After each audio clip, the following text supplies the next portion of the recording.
Hi, my name is Leah Day, and this is a video for leahday.com. Today we're quilting a t-shirt block with our walking foot, and I'm going to show you how to do echo quilting. And it's really fun, really easy, especially with your walking foot as a nice guide for every line that you stitch. Let's get started.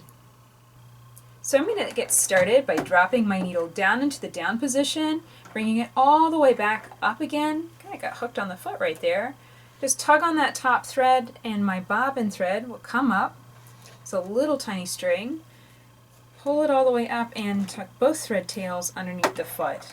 And drop that needle back down into the down position.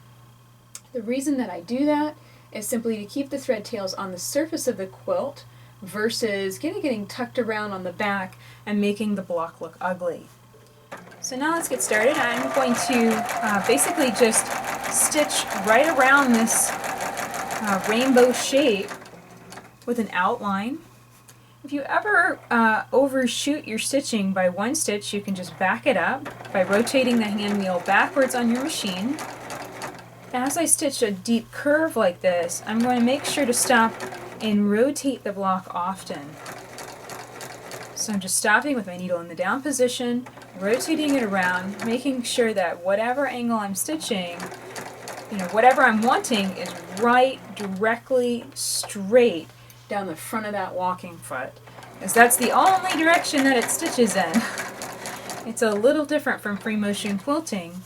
We have to always have the block rotated around to be right in the right direction.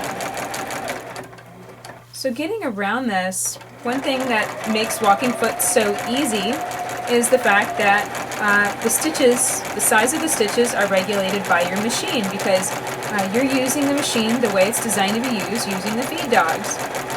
So I don't have to worry about my stitches at all because the walking foot is making them very nice and tiny and consistent, every single one. I have my stitch length right now set at 1.6 millimeters. Produces a very nice tiny stitch. I think it looks really good on the quilt. But, I'm going to be playing with that a lot with these blocks, just seeing different effects, playing with the stitch length, seeing what happens. I plan to try some decorative threads just to see what effects that would create for the quilt. I think that'll be really interesting. Okay, so now I'm starting my echo, and I stitched down about 1/2 inch, and I overshot just a bit. What I want to do is I want to make sure that I'm lining up the edge of that walking foot with the edge of the rainbow. And now I'm just going to maintain that. I'm just going to kind of keep an eye on the edge of that walking foot as I stitch straight down towards myself. The trickiest part is going to be getting inside of this rainbow.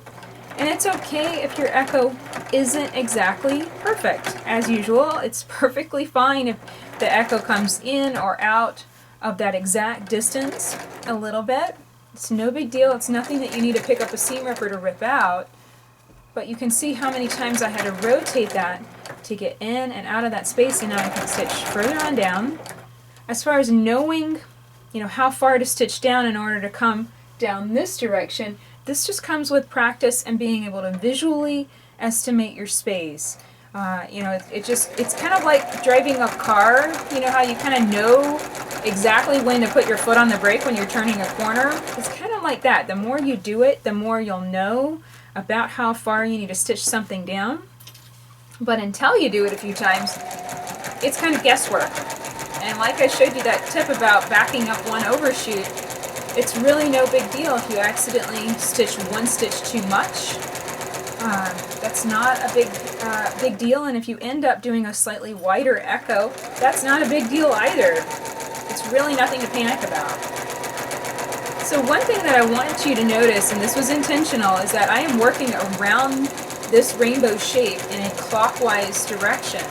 And there is a reason for that. As I work clockwise, this is going to feel very natural because for some reason how this is feeding through the machine, it feels like I'm going to deal with less and less bulk within the machine. If I was stitching counterclockwise, it would feel the opposite. And that's just something that you pick up on after having stitched this a little bit.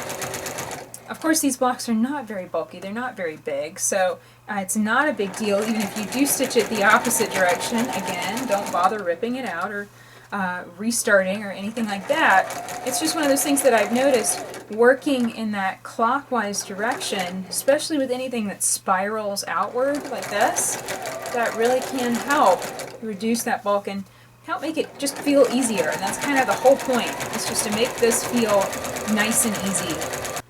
At some point you're going to reach the corner of your block and the echoes are just going to run up against the edge of the block. And let me show you how you deal with that. It's just a little bit of maneuvering. So I'm going to stitch my echo down. And with this block, as I progressed around, I kind of got my echoes a little wider as I went, and that's fine. I was just kind of estimating about 1/8 of an inch between the edge of my foot and the edge of my last quilted line. So I stitched down to my marked outline of the block. I rotate it around and stitch towards myself. Again, just kind of guesstimating that space, kind of seeing where that's lined up, where the echo's spaced out again. And this feels a little awkward because it's a little bit more bulky in the machine, but it's no big deal. It goes by really quick, and then I just keep repeating this step, stitch down and stitch over until that corner is completely filled.